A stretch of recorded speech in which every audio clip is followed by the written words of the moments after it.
Good day to one and all, and welcome to Encyclopedia Hermetica, A Big History, Part 42. I have with me today Brett Bartlett. Hello.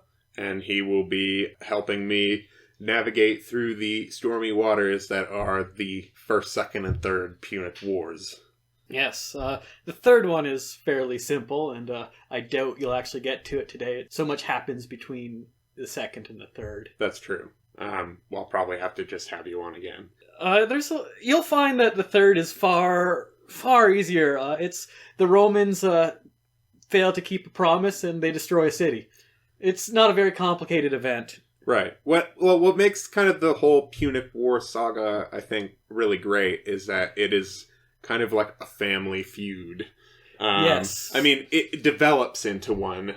You could say between the family of the Scipios and the Barcas of Carthage. I think I disagree.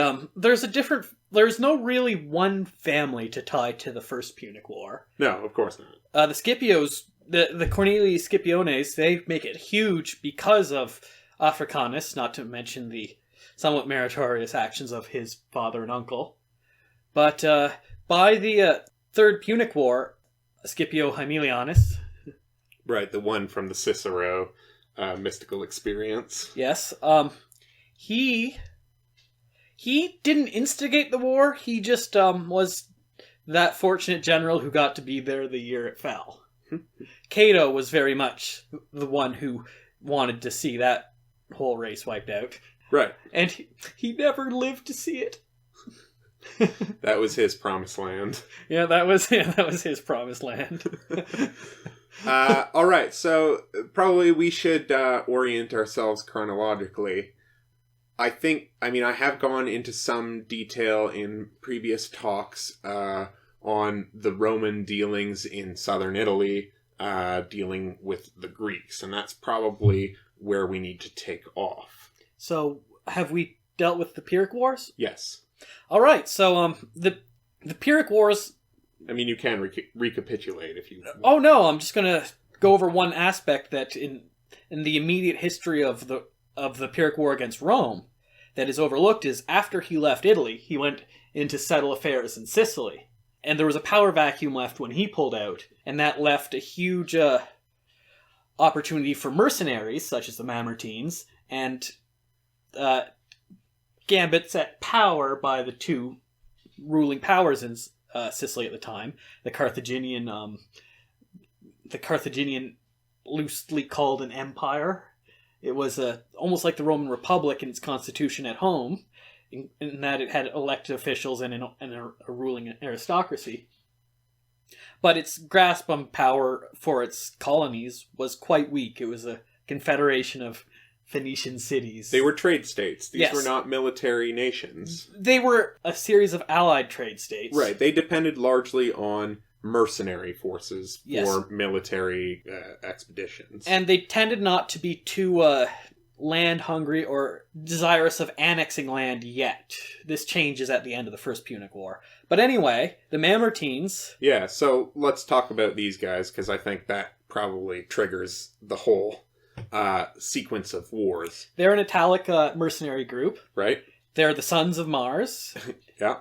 And at the end, having been feeling like they were not paid properly, or just throwing one of their mercenary uprisings that antiquity was known for, take a small town of Messana on the northeastern tip of Sicily, just along the strait. Right. And then, so these guys, they call in the Carthaginians for help, because this was a city-state that was overseen by Carthage. Yes, and they were looking to get protection from the Carthaginians, but the problem occurred when the Carthaginians made too steep of demands for their help. So, they appealed to Rome. And Rome, for the first time, clashed off of its peninsula with a foreign enemy. And going into this war, I'm going to say one thing that disagrees slightly with the sources of antiquity, but it's kind of coming to be more recognized now, I feel. the idea that Rome hadn't had a ship up until this point is a little unbelievable given how rampant piracy was in antiquity. It's hard to see how they could own parts of a peninsula for so long, including Ostia, without being able to defend against piracy to some degree. So I think there might be, I'm not saying definitely there is, but there's a reason to suspect the old Carthaginian wreck story. Yeah, so you think it's just like a mythologization of the Romans kind of at least for the time skyrocketing to power. Yeah, there could be a kernel of truth in it, but there could not be. Right. But I mean, it's safe to say that the Romans at the beginning of the war were a land-based power and the Carthaginians were a naval-based yes. power. I just think the idea that they sailed their first ship this year might be unfounded, yes. Yeah. Right, but something that we can surely say is that they had never fought any pitched sea battle. Right, and that would be kind of a new technology that they would have to develop. We'll talk about that when it becomes relevant. Yes. So anyway, Rome goes to Sicily, and through a series of intrigues and violence, the Romans find themselves in a loose alliance with Hero II, I believe it is, and are going to war against the Carthaginians to expel them from Sicily. The war there goes well for the Romans. The Carthaginians are either expelled or at least pushed into their... I forget if they lose Lulubaeum or not, but the Carthaginian force is at the very least forced out. It's defeated or captured. And so Rome decides to build a fleet to take over to gain control of the trade in the Mediterranean and also to be able to move about and have the speed and the agility as Carthage does. Right, and here's probably where we should talk about some pieces of technology that were developed as a kind of response to war with Carthage. Yes, Rome was not a naval power. So the traditional view is that the Corvus, the raven, a big crane-like thing. Beak. Yeah, it's just a fast-dropping drawbridge that would stab into, just pierce the deck of an enemy ship and allow the Romans to cross it as if it were a bridge. Up until this point, the general naval warfare approach was to ram a ship and destroy it. Right, you would have a kind of prow on the front of your ship, and this was a giant plow. You would try to catch ships on their broadsides and split them in half and sink them. Yeah, yes, you would try to sink them. And this is the great strength of the Roman approach. You get a ship. You kill the people aboard. Are you going to... Right, your navy can double quickly. Yes. Where in the traditional Greek battle, your navy's going to get hurt. You can profit quite a bit from this approach. The problem being that this also throws the balance off of a ship and makes the survivability of storms far more difficult. Right, and this is almost like a pirate's strategy. Yes. But anyway, that is how the Romans won the Battle of Mylae off the coast of Sicily. And... What was the name of the hook that they... The Corvus. The Corvus. Okay, yeah. And this is when Rome decides to send a fleet into Carthage to take the war to them. This would be in 256 now, so the war has been going on for, depending on how you mark the beginning, 8 to 6 years. And this is an army of 4 legions, I believe, commanded by Regulus. And this is when we see the Carthaginian approach. If they are not good at fighting in infantry battles, they have the Spartan commander Xanthippus, a Hellenistic mercenary, whose force shreds the Romans. And so the Romans find themselves expelled from Africa. Their fleets are now getting destroyed in a storm again. The Romans lose a lot of people in shipwrecks. It's, I mean, they're not experienced seafarers, so... Tens of thousands of people dying. That's brutal. I know. It's a terrible way to go, too. I know. There's no glory. Ugh. There's no funeral. Nope. Nothing. Yeah, I know. Nobody knows whether you're alive or dead. Yeah, that's why in Roman and Greek literature, the most lost and just hopeless man is the shipwreck. Yeah, I mean, Virgil, Aeneas, and I mean, which is based on the Homer's Odyssey. Cicero called Catiline a naufragium. A shipwrecked man. So, right, what happens from this point then? Well, there's one story I really like. Because of this huge series of setbacks, Carthage made the same mistake that almost every other enemy Rome has met up to this point made, and thought, since the war is going poorly for Rome, let's sue for peace. Carthage sends Regulus to argue for peace in the Senate as an envoy, and they told him that if he keeps these terms, he's free to go, as long as peace is acquired. So it's very much a hostage, and this is a very mythologized moment in Roman history, because while we don't have the Livy for this, I should have mentioned sources at the beginning of this, but our Livy is lost from books 11 to 20.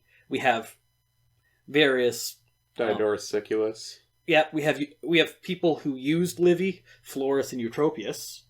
Eutropius, I'd have to say, is the briefest, most concise account of this, and it's not too bad yet. We've got Silius Italicus, but, it's hardly a source. That's the second. He does bedevil us a bit, because when there's only one source putting a battle at one place or one time, and he says it somewhere else. Yeah, it throws a wrench in the whole thing. Yeah, because Romans tend not to be that inaccurate for poetic license. But Silius Italicus, for the Second Punic War, takes quite a bit of poetic license. Right. I mean, this is a guy who's writing in the 1st century AD about the Punic War, and he's doing it in Dactylic Hexameter. And it's the Family Guy of Roman epic. There's not an original thought. It's just a clip art of everyone else's better work.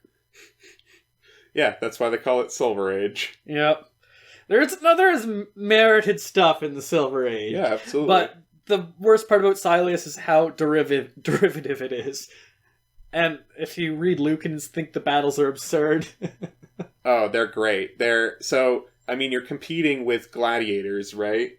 Everybody's going to the games and watching people, rip each other's blood and guts out. So if you're competing with that, and, all you have is words, you're gonna make the most of them. You're gonna have a bloated, bloody corpse that's been stabbed multiple times jumping onto the deck of a ship, and the force of your landing causing the ship to crumble inward. Yeah, and the guts erupting from somebody stepping on it or whatever. It's great. Yeah, it's absurd. It's colorful. But anyway, Regulus, this is the mythologized moment. Regulus is told to argue for peace. And instead, he goes to Rome, and in the Senate, he advises them to war. Tells them that Carthage is in more shock at home than Rome is, and that the Romans have the strength and the resources to wait this out. Then we get, according to our sources, a nice display of Roman gravitas, whereas all the senators want him to stay, and they'll, break their oath to return the hostage, because he is by all rights a Carthaginian hostage still. Regulus says that he would prefer to live by his word, and returns with the Carthaginian envoy to Carthage, where he is beheaded. That's one of those national epics, It really tugs at your heartstrings and makes you feel proud to be a Roman. But anyway, war wages back and forth, and of course, as everyone listening to this knows, Rome eventually is victorious by 241. Right. And they put a massive indemnity on Carthage that they kind of just are incapable of paying. 3,000 talents, I believe it is? Yeah. Of silver. And each talent of silver is a warship. That's usually how it's been kind of calculated. So, and not just like a warship like the Thing. The people on it as well. Yeah, they're not worth that much, though. It's mostly the ship. Actually, by this time, the people would be rowers were worth a lot at this point still. Right. Slave rowers is largely a modern construction of kind of the 1400s. Do you want a slave having a... Yeah. I think we've talked about this before on the podcast. Yeah, during Athens, because the rowers were well paid. Yeah. And the controversy over leaving men of a downed ship to drown, that's turning your back on your citizens. Right. Everyone, even the Romans who didn't necessarily fill their ships with a citizen body, they were Latin allies. And the Carthaginians made use of both Carthaginians and valuable mercenaries. Right. I mean, they used the Greek city-states and mercenaries from there, and most of them were pretty, able seafarers. There was always a Hellenistic state at war with another one. If a busy mercenary could acquire a lot of experience quickly. Yeah. So, Carthage, needing to sort of repay these debts, they turn an eye towards Spain.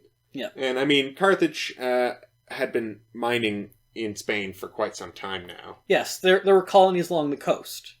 And, we get silver in even the Middle East that is clearly silver from Spain. Yeah. The trade routes are there. But both to be able to pay this indemnity, but also for security. They just lost a lot of their ability to control their seas.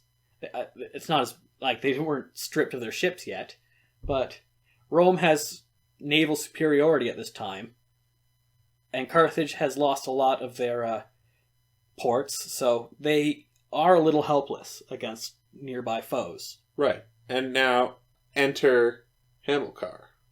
Yes, Hamilcar Barca, the father of Hannibal, leads some wars of aggression in Spain because Carthage has, as of the end of the Punic War and a few years after, lost both Sardinia and Sicily. So Rome got its first province, started adding new rules. A second praetor got established during the First Punic War. Right, and meanwhile, Rome is busy in Illyria, dealing with subduing that area, so kind of modern-day Croatia. Yes. Rome's approach there is a little softer than it was with Sicily. They just exert soft power. Right, but this factors in because while Hamilcar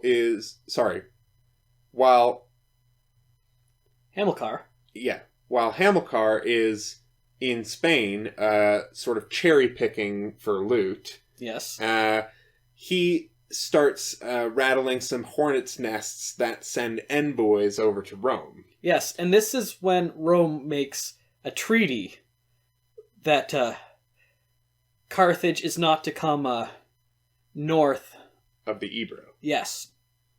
So, while that's going on, Hamilcar. Yeah, Hamilcar is expanding that way. He eventually dies. In a battle, he gets trampled in a retreat. Right. Very, very Hellenistic myth death. Yeah, so this is around... Hamilcar started the expansion into Spain, but it was Hannibal who took it over after his father's death. And starting here, a good source, if anyone wants to follow along, is Book 21 of Livy. It is by far the best we have. It is, and it's very well written. Right. Something I should mention before we move on is that before Hamilcar left for Spain, he makes his sons swear an oath, and this is one of the most. This is how Livy starts 21. Yeah, this is one of the most heavily mythologized sort of like Roman tropes. Yeah, well, that's the thing. I remember in my undergrad writing an essay about characterization of villains, and the description of Hannibal is almost interchangeable with Cicero's description of Catiline that came earlier, although Hannibal was a chronologically earlier person. So it's... You can't tell what's true from what's a literary topos. Yeah. And that's the big takeaway. We can't, per se, deny any of these characteristics that Livy says about Hannibal, or what he was known for in his time. We can just say that a lot of people who we don't like are known for these same characteristics. Right. So in any case, Hannibal's dad makes him do some oath that he would never be a friend to the Romans. Yes. And, this oath would inform the rest of his life until his last of days, where he would, I think, be assassinated from poisoning. I think he took his own life. Oh, right. By poisoning. Oh, yeah. It's the suicide of kings, unless you're a Roman king. Right. But of course, let's not get ahead of ourselves. Oh, yeah. So Hannibal, at the head of his father's army, really takes to expanding in Carthage. I mean, in Spain. Why do I keep saying Carthage? In Spain. And this causes Saguntum, a city that, though Livy seems to try to muddle the waters, even he can't escape from implicitly accepting, is on the south of the Ebro. Oh, this is the debate. Yes. The debate is whether Carthage, we know from Roman sources, this is a problem, signed a pact not to go north of the Ebro. But it was never put explicit in Roman literature whether Rome agreed not to go south of the Ebro. And there's a bit of a controversy around this in antiquity as well. Right, and I mean, the Ebro is a very famous river for its gold. Yes. There's a lot of gold you could find in the river. I mean, obviously, it's all gone, but at the time, you could pan for gold there, and it was a pretty good way of making some money. Yes. But anyway, Hannibal starts laying siege to this place. Yep, Saguntum. And this is no short affair. This lasts for quite some time. Hannibal, up until this point, used to wander around the walls of besieged cities carelessly until he took an arrow to his knee. Right, and this is part of the Silius Italicus narrative. No, this is in Livy. Tragula, I believe, is the word. So it's more of a Hispanic throwing dart. Mm. Yeah, he got struck in the femur. So Saguntum sends for Rome. Yes, and Rome sends an envoy to Saguntum to inquire from Hannibal what's going on. Right, and again, Rome is currently embroiled in dealings in Illyria right now. Yes, and we don't know if Rome was actually an ally of Saguntum or just wanted to be. Our sources treat Rome as if she were an ally to Saguntum and was required to... I mean, they were kind of stuck in a system governed by two major powers, and I think that would have been unavoidable. Yeah, but it's unclear whether Rome had any actual diplomatic ties to Saguntum, as Livy suggests, or whether Rome was not supposed to be going south of the Ebro, because we don't know whose BS actually did cause this war, and there was a fair bit of saber rattling on both ends. Yeah, and I mean, the victors write the books, so we don't really know who the aggressor was. There's just a lot of inconsistency in the Roman story. Right. Which makes me think, and others think, that they're covering up a obvious lie. Well, in either case, this kind of plunges Carthage and Rome back into the Second Punic War. Well, I want to talk about the envoys going to Carthage now. Right. The Patres. Yeah, because there was a debate. One Carthaginian, who was not of the Barca ruling family, according to Livy at least, and given how severe civil crisis Carthage was in during this war, people marvel at how Rome stayed together as an empire and expanded in the first century. Carthage's showing in the Second Punic War, despite the turmoil at home, is also equally impressive. Hanno suggested having Hannibal recalled and sent to Rome for whatever treatment, how many times throughout. Like to extradite him? Yeah. Obviously, he's not because he principally favors Rome, but extradite the young general of an opposing family. Right.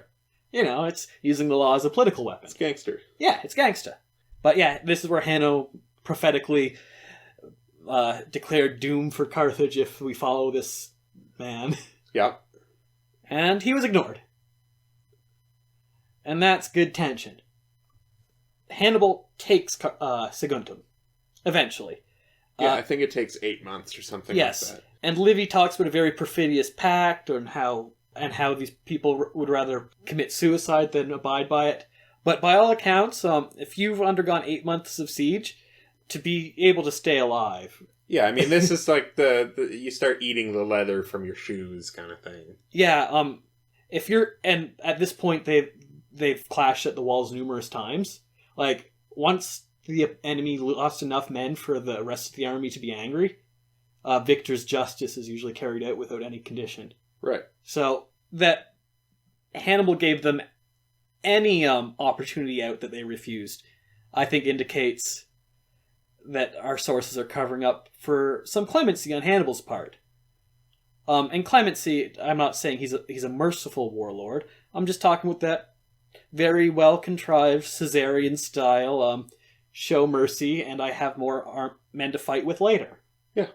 Yeah, and we see that repeatedly when he gets into Italy. So I'm really calling into question the cruelty of Hannibal to these people, especially given that there was still a city for Rome to retake.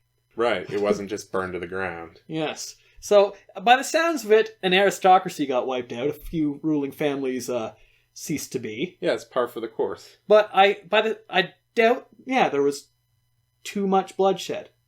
Because, these people can provide for the garrison. Especially if some family wanted to surrender at the beginning, and they managed to live through the end, and to be very grateful for you installing them in power. Right. I mean, often it is, like in Alexander's case, when he went to Tyre. Yeah.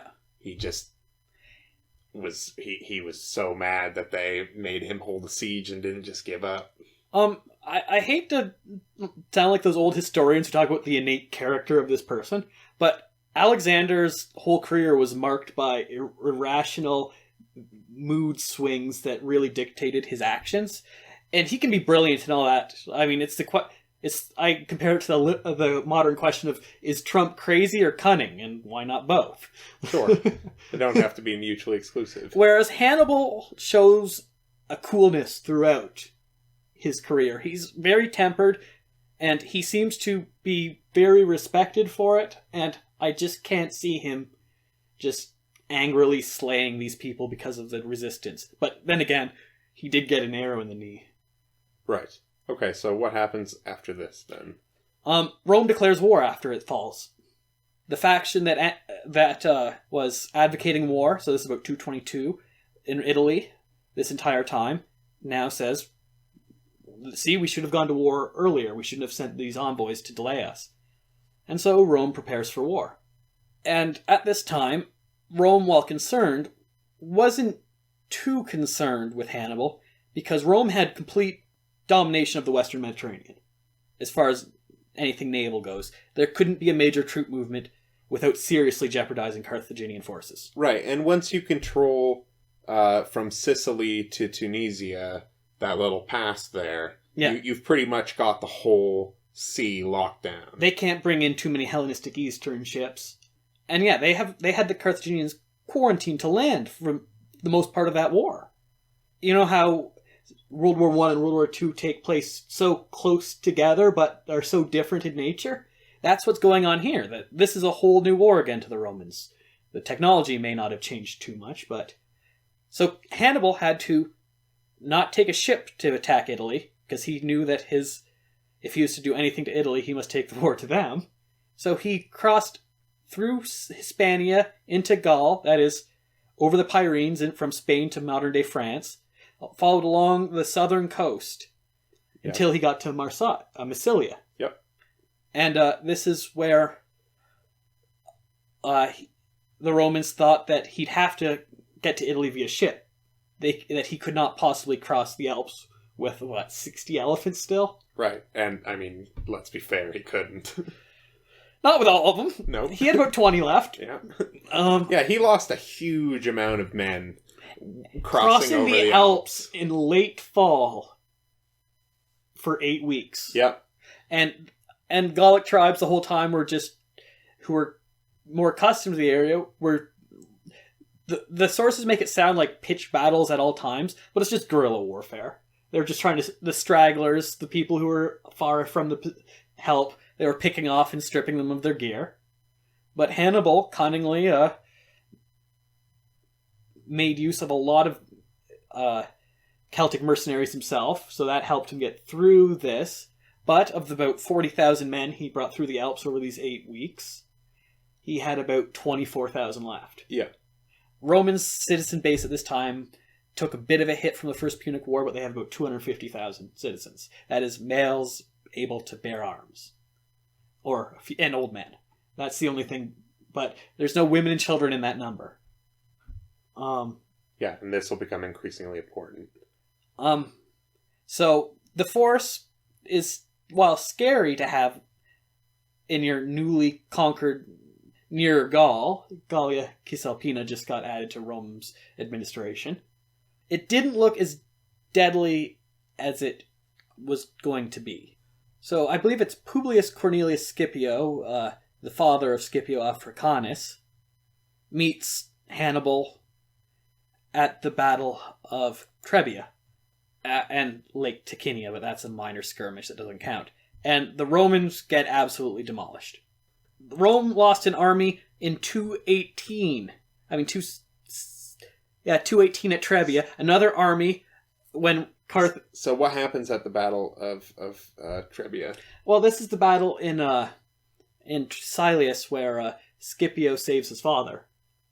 That seems to actually be based on a shred of truth, if I recall. But that could be part of just an earlier Scipio myth, because he was one of those first personality cults to show up in Rome. Yeah. But yeah, Rome gets, just before the battle, Publius Cornelius Scipio sent his brother, I forget his name, off to Spain via ship to kind of just sow discord and raise an army of allies to resist Carthage and Hispania. Right, and also cut off their escape. Yep. So because the Romans are pretty confident at this point that if they can isolate Hannibal, they can defeat him. Right. So anyway, they cut off. So he lands in northern Spain, and his big foe for this war will be Hasdrubal, and we'll get to that a little. But Trebia happens in 218. The army's routed. Then the next year, with different, I think it's Flaminius for Trasimenus, but I could be wrong. Another army gets caught off guard along a lakeside, and the Carthaginians just give them nowhere to flee and cut them down. And then the next year, 216, we have two consuls disagreeing on how to fight. The one believed that after Trasimene, a dictator was established, Fabius, Quintus Fabius Maximus. He's called Hortator. Exhorter? Cunctator. Oh. The delayer. Yeah, because of his Fabian tactics. So he advised the one consul, just to avoid conflict with Hannibal, just make him draw out as much time in Italy as possible without giving battle. This will starve him, and it'll deprive his mercenary army of the payment it needs. If Rome goes to battle and loses, the mercenaries win. But the mercenaries won't fight for nothing, so if Rome doesn't give battle, they're just looting the countryside and making it harder for Hannibal to win over allies. And this was a good strategy for a year. It staved off crisis for the most part. But one of the consuls of 216 thought that Hannibal must be defeated once and for all. And on his time of leading the army, he met Hannibal in battle at Cannae. And Hannibal was horribly outnumbered. Right, and more people would die in this battle in the morning. Yeah, than would ever die until I think 1400. This is actually not the death per hour ratio for just one battle is not met again until I believe the Somme. Oh yeah, with machine guns and trenches. Yeah, but that's because Rome had a massive army for its time, close to 80,000. That's Romans and Roman allies. And they were green. A lot of them were. Not all of them, but a lot of them. And Hannibal was very short on infantry, but he had superior cavalry. So he spread the inside of his line thin, with the wings being wider. And what he did was he just deflate Rome's cavalry in the battle, no difficulty. And then as the wings of the Roman army, as the Carthaginian center gave in, the wider wings of the left and right front would close in on the Romans behind them and envelop them. Yeah, they got flanked in every direction, basically. Yeah, and the cavalry would harass them from behind. Right. And once you get behind the shields, Yes. it's a different game altogether. They were cut down, and a few thousand Carthaginian infantry, probably not as valuable mercenaries from the center, died, and the nobles and such only would have lost a few men in the cavalry. Right. So this is a national disaster for Rome. This is like a huge chunk of its population Just killed. Yeah, Hannibal was very merciful to the survivors of the allies that he captured. He returned them to each city-state, or each city, unharmed, for free, no ransom. Remember, Rome's power is its manpower and Latin allies in other states. And right, and I mean, Hannibal is not stupid. He knows that he needs to hire mercenaries in Italy if he plans to take Rome. And that's the thing, he doesn't even need mercenaries from these people. He just needs these people's ports to be able to bring in his guys. Yeah, and feed them. Yeah, and he just doesn't want the only thing Rome ever asked of any place, it could give tax exemptions fairly loosely. Rome always asked of everyone under every town or city under its empire, men for the army. And Hannibal just wanted to cut that base out. Only half of Rome's army usually was Roman. Right. So, if that. Yeah. So, well, I'm just saying, like, of the legions, the auxilia and all that, yeah, they were all non-Roman.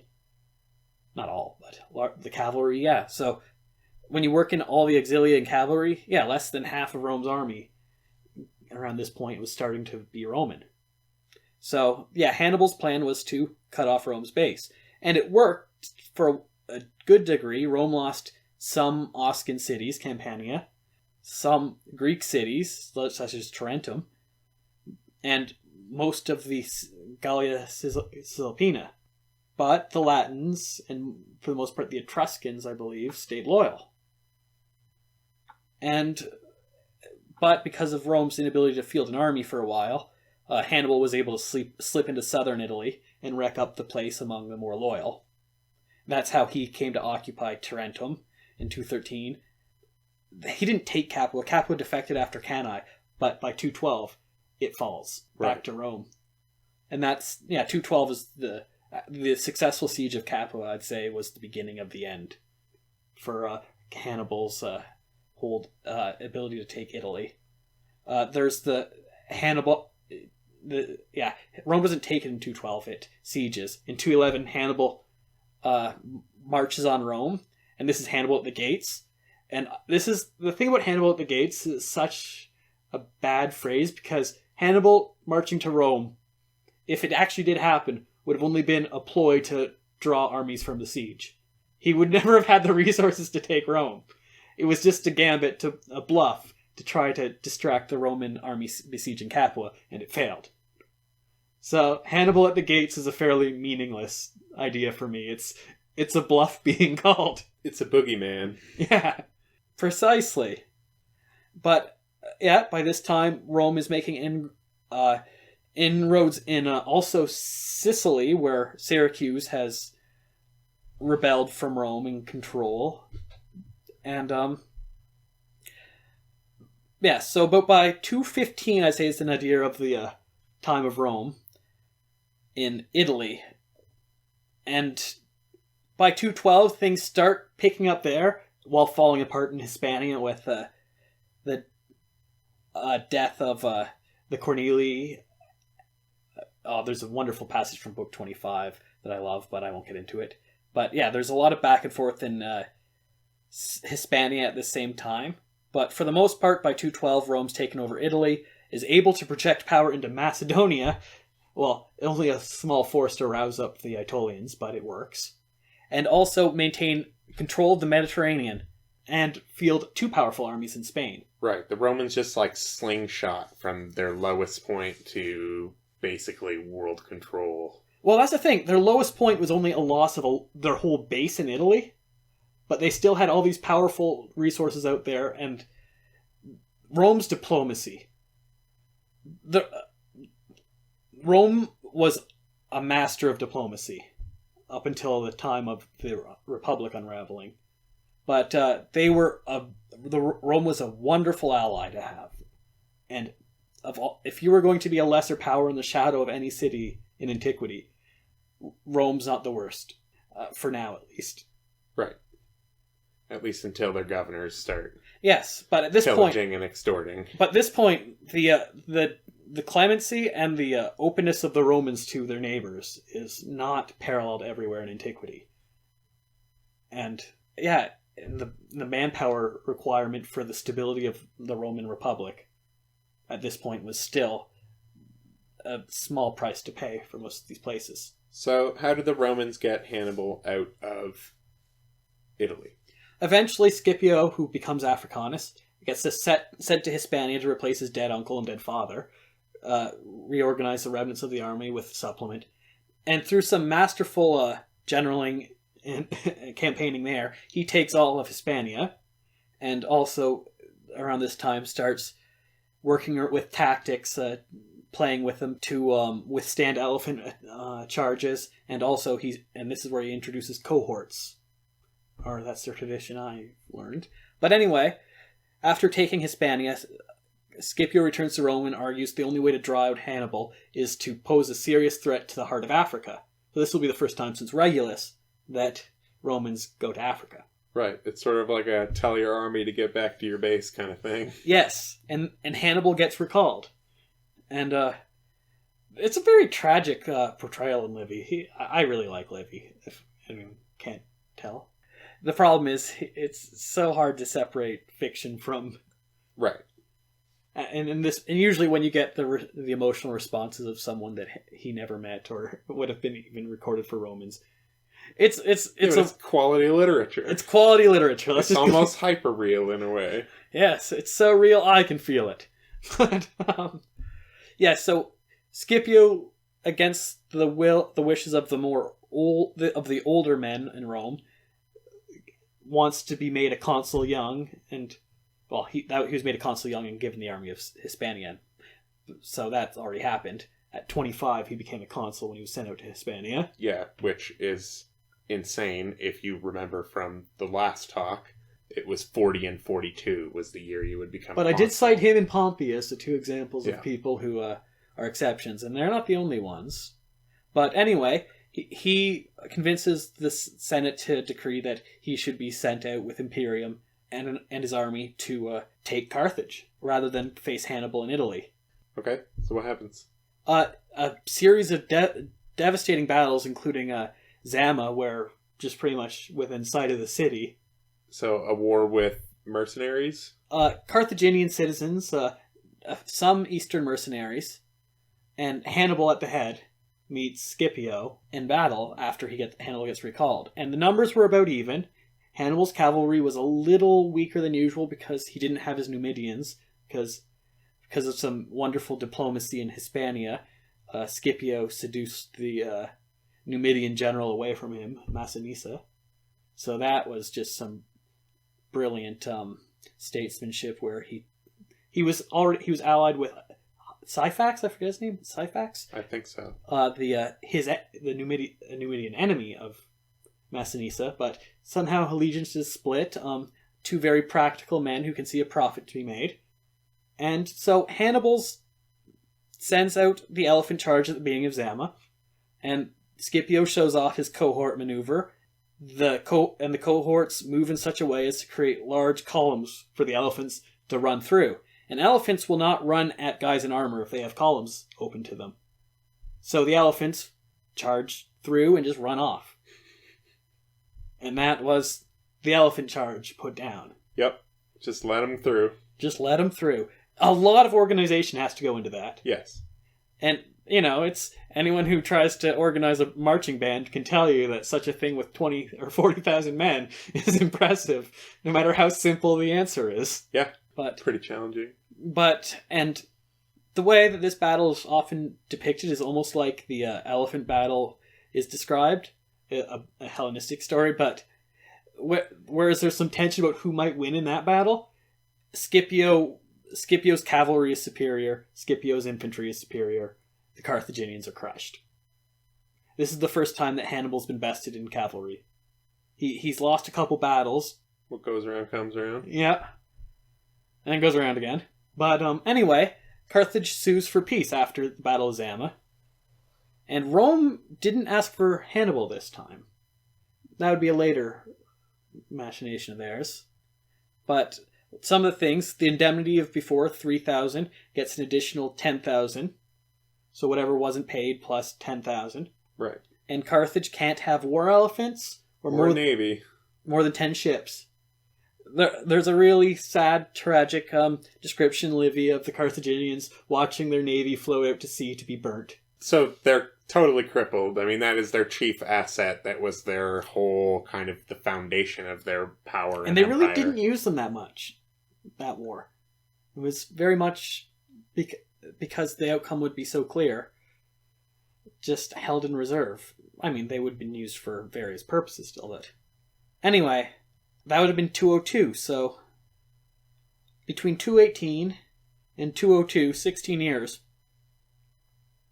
Rome, it gets reduced to its lowest it's been since the sack by the Gauls, and bounces back to take Hispania, to make powerful allies in North Africa, and to be poised to meddle some more in Greek affairs, to get back at Philip of Macedon, who they felt betrayed him during the Punic War by declaring war on him, or plotting with Hannibal.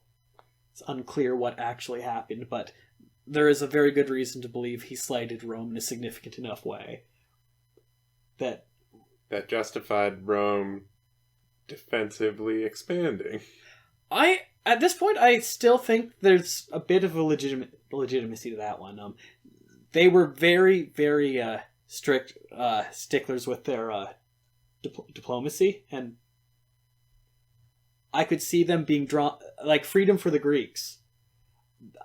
That I think they were very sincere when we get to that. I just think Greeks didn't understand the Roman patronage system, and Rome assumed the Greeks were in on this patronage system now, and what it means to be free in the Roman system.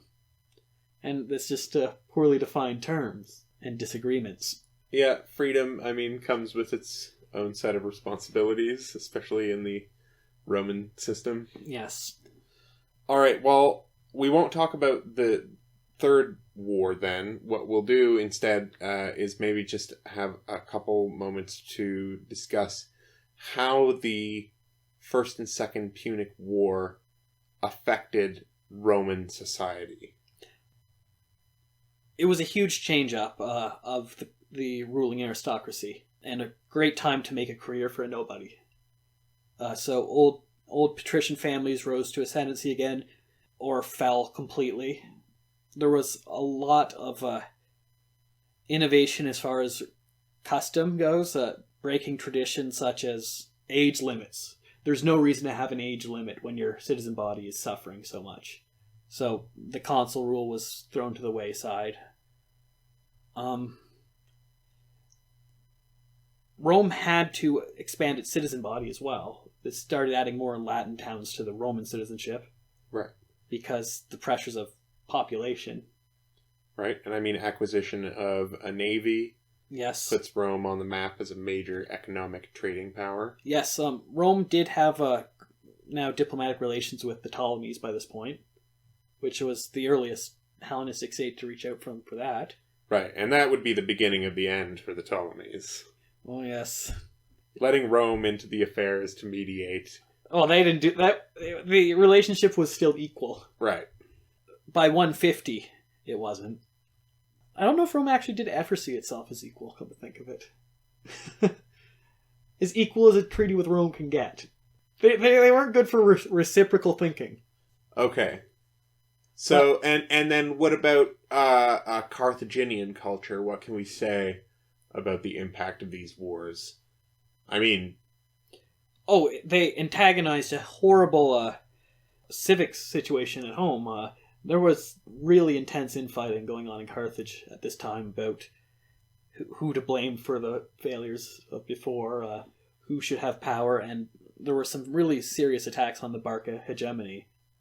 So, yeah, this really antagonized it, and, at first, the victories of Hannibal really empowered the Barca dynasty at home. All right, well, so between the Second and the Third Punic War, where is Hannibal? Oh, eventually he fled from Carthage because he believed that he was being prepped to be extradited to Rome.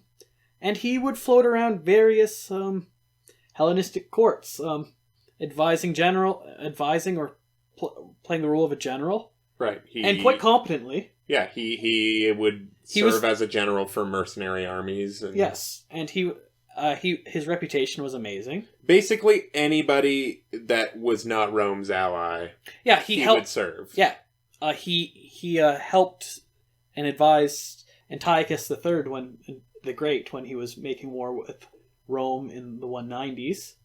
There's that famous speech from I don't know if it's in Polybius, but it's definitely in Justin, where he's just advising, take the war to Rome, and just saying, otherwise you're doomed. They have an infinite supply of men, they have this, they have that, take the war to Rome. And so Hannibal, he really wants to go back there. And I think he saw that as his best chance. Right, and I think this is where that image of the oath comes into play again, yes, as a topos. Because, yeah, I don't know how much of it was hatred to Rome or just how much it was to liberate his country in the sense of his family, try to reestablish his dynasty. I'm sure those are inextricably connected. Yeah. Hate is good motivation for people. Yeah, but it's not, it's not necessarily needs to be an oath. It could be a very practical hate. Yeah. All right, well, I think that about does it for today, and we'll probably come back to deal with the Third Punic War, and the Roman Revolution as well. That's something that we'll have to tackle, and maybe I'll have you talk about the Jugarthine Wars and all that kind of stuff at some point. Sallust is great. Yeah, so I'm fairly comfortable with the 60s.